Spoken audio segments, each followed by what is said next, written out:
Again, for those of you joining us out on television, we trust that unless you're a brand new listener, we're just an informal Bible study, and I'm always stressing the informality of it because after all, we've got coffee cups on the tables, and we're not associated with any particular group. We're strictly non-denominational. I can't find denominations in this book. I just can't find them, and so we'll just teach the Word, and we'll just sort of let it as they say, let the chips fall as they may. And again, we always like to thank our listening audience for your prayers, for your financial support. I think this last month is one of the best months we've ever had. And for most ministries, summertime is the doldrum.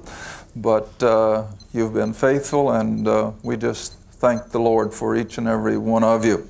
All right, it's a Bible study, so we're going to go right into the book. And our last program, for those of you watching week by week, it was just last week. And someday down the road, these programs will be coming on daily. And then it'll be yesterday's program that we're following. But anyway, our last program was in Hebrews chapter 11, and we left off with verse 23 with the review of the faith of Moses. And remember that Hebrews chapter 11 is a chapter that just simply reminds us of a faith of all the Old Testament patriarchs. Now, over the months that we've been teaching Hebrews, I've been constantly reminding all of us, myself included, that the book of Hebrews, of course, is written to Jewish people who were primarily being plagued with the dilemma of coming out of Judaism and all of its law-keeping and stepping into Paul's doctrines of grace. And we compare it with cult people today. It is hard for someone who has had these things drummed into them for years and years and years to finally just make the break and pull away from it and not be drawn back. Well, the Jewish people were under the same kind of a dilemma. Judaism was just pulling them back. Now you want to remember that when Hebrews was written, the temple is still operating. Jerusalem hasn't been destroyed. The temple is still operating, and all the sacrifices. See, that's why he said back in chapter 6 that if they were to go back into it, those sacrifices had no validity whatsoever, even though they were still doing it every day. But now, as I feel, Paul is the writer of the book of Hebrews. Paul is going to appeal to his Jewish readers or listeners that on the basis of all the Old Testament patriarchs, it's always been by faith. Always. You know, a lot of people will call and ask me, well, what was the basis of salvation back in the Old Testament? Well, it's always been by faith. Not faith plus nothing like we are today, but it was always based on their faith first and foremost. And so this great chapter 11 is a review of the faith of these Old Testament people by which we learn. Now, I think before I even go any further, honey, let's flip back to Romans chapter 15. And I like to use these verses just to show that we cannot come into some of these Old Testament portions or into a book like Hebrews, and it'll be the same thing with the coming little epistles that we'll be looking at in the days ahead. The epistles of James and Peter and John, they too are all predominantly Jewish. And you can't go into one of those letters and find the plan of salvation and lead someone to the Lord. It's next to impossible because it's not in there. And as I've said from day one, the plan of salvation isn't in the book of Hebrews. It's not in the Old Testament. You have to go to Paul to find that. But look what Paul says in Romans chapter 15, and I think I want verse 4, if I'm not mistaken. Yeah, Romans 15, verse 4. And this is the whole crux of the idea. This is the heart of why we study all of the Scripture, even though we pick up our basic doctrines from Paul. We learn, all right? Verse 4 of Romans 15, for whatsoever things were written aforetime, Old Testament, they were written for our learning. See? Because even though we are saved by faith plus nothing, yet our faith has to rest on all that's gone before. And so in order to have a good understanding of what you believe, you have to go back to the beginnings and see how all of this has progressed up through human history. And so this is why Paul says, all these things were written for our learning, so that you'll know why you believe what you believe. All right, so all these things were written aforetime for our learning, that we through patience and the comfort of the Scriptures might have hope. Well, that's the whole purpose then of studying all these Jewish portions of our Bible. All right, so now then, if you'll come back to Hebrews chapter 11, we'll move on. And now it's by faith then, verse 24, that Moses, when he was come to years. Now, we in the English-speaking world, we immediately think of what age? 21. But it wasn't 21 in the case of Moses, it was 40. When Moses was 40 years old, after having spent those first 40 years in the house of Pharaoh as the son of Pharaoh's daughter, remember, picking him up out of the river Nile, 40 years he had been living as a son of Pharaoh. Now again, got to go back to Acts, honey. Go back to Acts chapter 7, that great dissertation by Stephen. And Stephen picks up with things that were left out in the Old Testament account. And that's why we have to look at some of these other portions. In Acts chapter 7, you might as well jump in at verse 20. Acts chapter 7, verse 20. All got it? Acts 7, verse 20. And remember, Stephen is rehearsing all this to the nation of Israel, which of course they're going to reject and they're going to stone him by the time we get to the end of the chapter. But here's what he says. In which time, that is after the pharaohs and after Joseph had died, in which time Moses was born, was exceeding fair. We covered that in the previous verse in our last program. Nourished up in his father's house 3 months, that is his legitimate parents. And then when he was cast out, that is, in the little ark out on the river Nile, Pharaoh's daughter took him up and nourished him for her own son. Now look at verse 22. As a son of Pharaoh's daughter living in the palace, Moses was learned, or today we'd say educated, in all the wisdom of the Egyptians, and was mighty in word and deed. Now, you've heard me say this on the program over and over. In antiquity, Egypt was the United States of that period of time. Egypt was the consumer nation of antiquity. Egypt was the high point of civilization. So Moses isn't stuck in some antiquated pagan, uncivilized society. It's a thriving economy. They're building. They've got tremendous military. And for their day and time, they were the innovators. They were the scientists. And you see, the Scripture tells us that Moses was educated in all of that. He had everything going for him. And on top of being the son of Pharaoh's daughter, of course, he got all of the perks that went with it. The lifestyle, the sumptuous living, the banqueting, the beautiful women. Just like our pro athletes today, there's nothing withheld from them. Well, it was no different back here, probably even more so. And so Moses had all of this at his disposal. Non-scripture information tells us that he was probably even a civil engineer. They think Moses was probably one of the movers and shakers of building some of the cities of Egypt. Tremendous individual. All right, now come back to Hebrews, and I'm doing all this to show what Moses turned his back on. All right, 11, verse 24. So Moses, when he was come to years, or when he was 40 years of age, having been educated and enjoyed all of the good things of Egypt,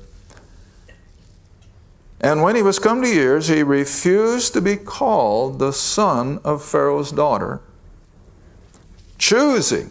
Now, Here we come to what people are confronted with today. And what is it? Choices.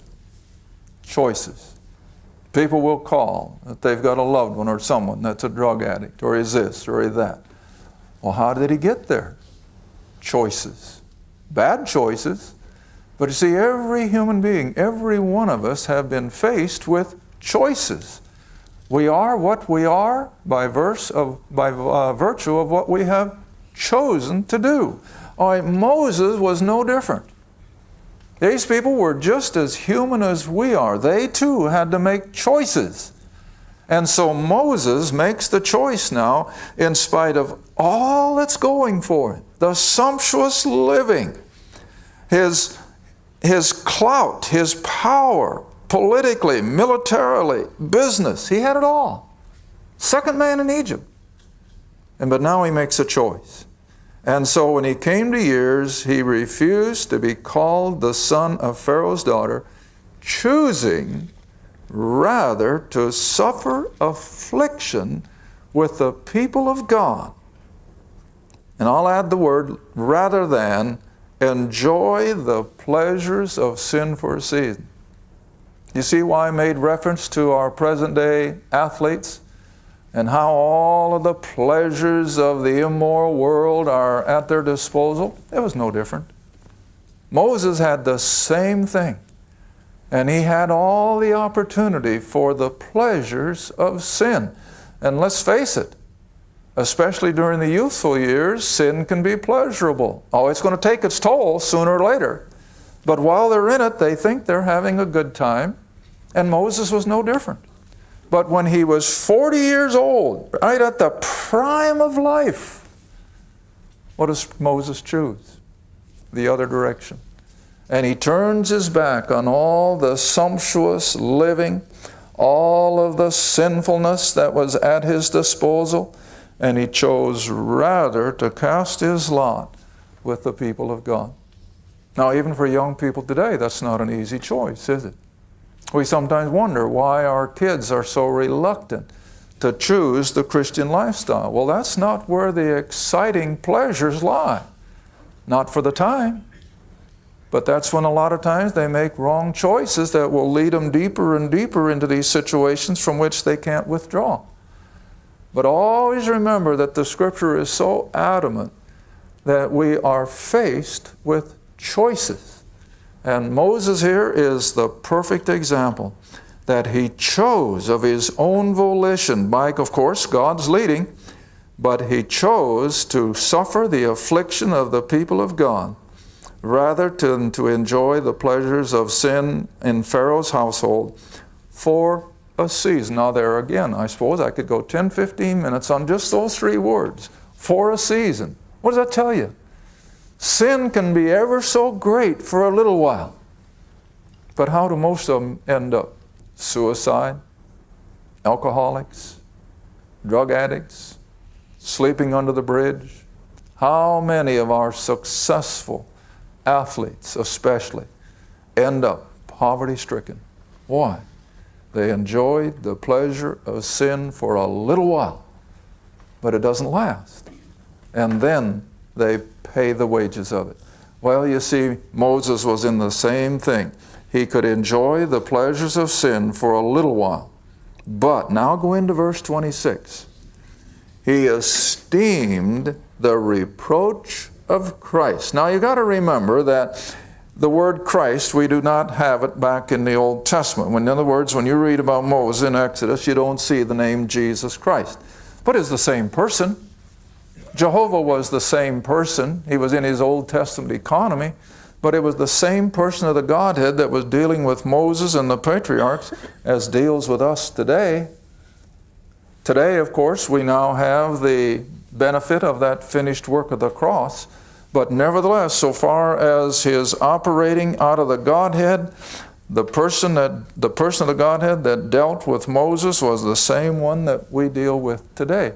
And so that's why the terminology is correct, that Moses esteemed the reproaches of Christ greater riches than the treasures of Egypt.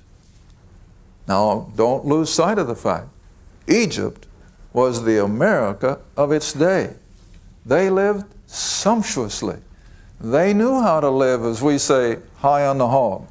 And they knew how to throw fancy banquets. They knew how to dress with beautiful clothes. They had all that going for them. And yet Moses turns his back on all that and aligns himself with the slaves out there in the brick kilns of Israel in Goshen. Quite a choice, wasn't it? Quite a choice. And yet, the lesson for us is, it's no different today. And oh, if our young people could just realize that Moses knew what he was doing when he esteemed the riches of Christ as a greater treasure than the sins and the pleasures of Egypt. And why did he make the choice? The last half of verse 26. For he had respect. He suddenly got, I think, a spiritual understanding of the recompense of the reward. Now you want to remember that for the pleasures of sin, even if they could enjoy it to the full, up until the end of a normal lifespan, we'll even go on up into the 80s and 90s. What if we could enjoy all those youthful pleasures all the way up until we died? What is it compared to eternity? Nothing. Nothing. It's just a blink of the eye compared to eternity. You know, I made the comment several months ago, I guess, on one of the programs that I had read the back of a t-shirt, and that was a t-shirt I wish more people would wear. And it said, eternity. Have you thought about it? Well, someone turned right around and made a lapel button out of that very same thing, and we got a few in the mail the other day. And would to God that more people would consider eternity. That's forever. And for the believer, it's going to be enjoying all the rewards of our right choices, not just for a lifetime, forever. But on the other hand, for the lost person who has chosen wrong, he's going to suffer the ramifications of that forever. Eternity is forever. I think it came up in one of our Friday night classes here in Tulsa. And someone came up with the answer, and I'm not sure who it was, so I'm not going to give credit to anybody, but it wasn't me. But somebody came up with the answer. How long is eternity? As long as God lives. Isn't that what it was, Dwight? Yeah. As long as God lives. That's eternity. And He's from eternity past to eternity future. Now that's beyond our human comprehension. But this is what Moses considered. Moses considered that these pleasures of Egypt for a little while were nothing compared to the rewards of eternity. And if we could only just get this across to people. Stop and think. It's not just for a few years, not even for a few hundred years. It's for forever. All right, let's move on. I want to get through with Hebrews. I think maybe some people are just anxious that they can say, well, he's out of Hebrews finally. So we'll keep moving. All right, so verse 27. By faith, he forsook Egypt. What does that tell you? Moses didn't just take off blindly. Moses just didn't take out into the wilderness wondering what was going to be his lot. Moses knew that God was in control. Now, I think I made the comment in our last program, just before we closed, that they didn't have any written Bible in those days. He didn't have the written Word to depend on like we do. So how did these people keep the faith generation by generation? By the word of mouth. They passed it on to their kids. And that's, I think, the statement I made in our closing remarks in our last program. That's where we have failed. We haven't passed it on to our younger generation. And so now we're living in a society where most kids don't even know anything of the Scripture. It's just mind-boggling of how ignorant most of our younger people are of Scripture. They can't tell a Bible verse from a sentence from a poem. Iris can tell you that. Years back, she went into a card shop and asked the young lady behind the counter to help her find a card with a Bible verse. And what do you suppose she came up with? What was it, honey? God bless you? Something like that. It wasn't a Bible verse. But she thought it was. That's pitiful. But anyway, Moses left Egypt knowing by faith that he was under God's control. Now, of course, the circumstances were less than perfect, because you remember he had killed the Egyptian, and because of that he had to flee. But nevertheless, by faith, he left Egypt, not fearing the wrath of the king, who of course put a price on Moses' head. For he endured as seeing him who is invisible. What does that tell you? What kept Moses going was his faith in the invisible God. And he never lost that. All right? Verse 28. Through faith, he kept the Passover. Now, of course, as Scripture does so often, we skip 40 years. Because 40 years have gone by from the time that Moses flees from Egypt, goes to the backside of the desert, remember, and herds sheep for 40 years. And then one day saw the burning bush. Now that's all been skipped here in the verses in Hebrews. Well, after he stopped to see the burning bush, it was God speaking. You know the account. And how the Lord told him that now it was time to go back into Egypt and to lead the children of Israel out of Egypt. Now, if you know your Old Testament at all, I hope you realize that that in itself was not a shock to Moses to lead Israel out of Egypt, because that's what he wanted to do in the first place. That's why he went out to the children of Israel when he killed the Egyptian. And again, that's in Acts, I think. Let's go back there again, because Acts chapter 7 just fills in so many of the details that the Old Testament doesn't give us. Acts chapter 7. Let's start at verse 23 this time. Acts 27, jumping in at verse 23. And when he was, this speaking of Moses now in Egypt, and when he was a full 40 years old, it came into his heart to visit his brethren, the children of Israel. And seeing one of them, an Israelite, suffer wrong, he defended him and avenged him who was oppressed, and he smote or killed the Egyptian. I don't think he intended to murder him. He probably just hit him harder than he intended to, and he killed him. All right? Now verse 25. Here's what I want you to see. This is what Moses was thinking when he turned his back on Egypt and went out to the children of Israel. This is what was on his mind. For he supposed, he thought, that his brethren would have understood how that God by his hand would deliver them. But they understood not. So what did Moses really have on his mind when he went out to visit the children of Israel? That he was going to start the ball rolling to move the nation of Israel out of Egypt and back to the promised land, because that was all handed down by faith, you see. But the whole problem was it wasn't in God's timing. Moses was hoping to do it under his own power, because of his own ability, his own political situation, instead of waiting for God. But 40 years later, now God can call him aside at the burning bush and say, all right, Moses, now I'm ready to have you lead the children of Israel out of Egypt. And so all of this was still based on the man's faith. All right, so come back to verse 28 of chapter 11 again. And after skipping those 40 years on the backside of the desert, we skip that time of the plagues with the pharaohs there in Egypt, and we come down to the last event that Israel experiences in Egypt. And what is it? The night of the Passover. The night of the Passover, when the blood was applied to the doorposts and the death angel passed over. All right?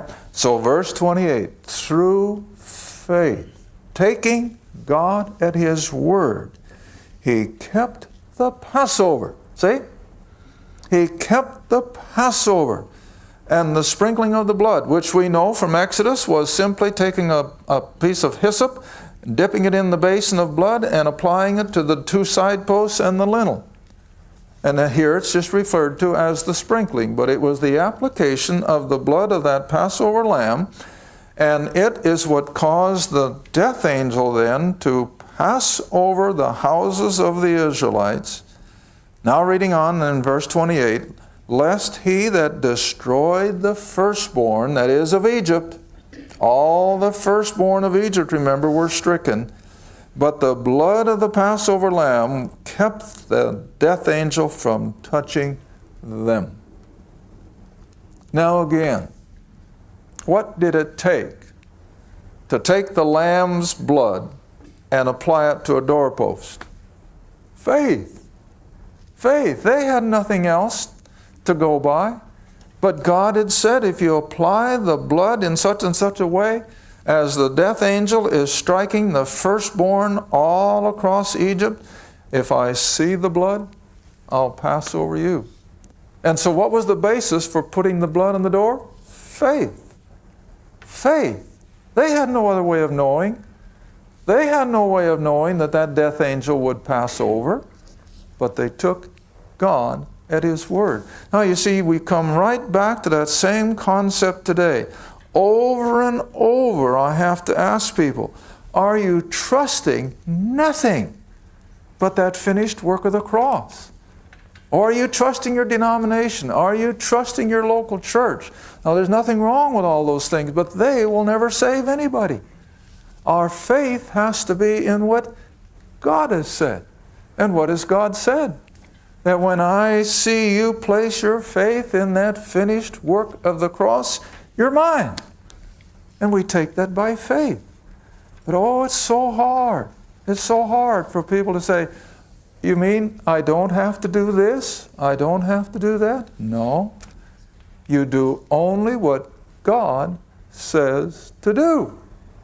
But oh, human nature says what? But I've got to do something. No, we don't. Thank you for watching Through the Bible with Les Feldick.